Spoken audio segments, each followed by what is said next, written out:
Hello it's me. मैंने आजकल में ही एक फिल्म देखी थी जिसका नाम 13B है। And it's to call it unique is an understatement.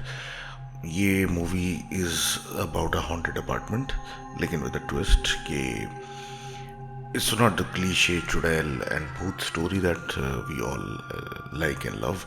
लेकिन the thing is कि with this apparent theme where it's going on कि ये मूवी बड़ी यूनिक है in the sense that इसके अंदर कोई ऐसी चीज़ें नहीं है और एक साइकोलॉजिकल ड्रामा, मिस्ट्री, क्राइम ये भी है, लेकिन साथ में the element of the supernatural is there.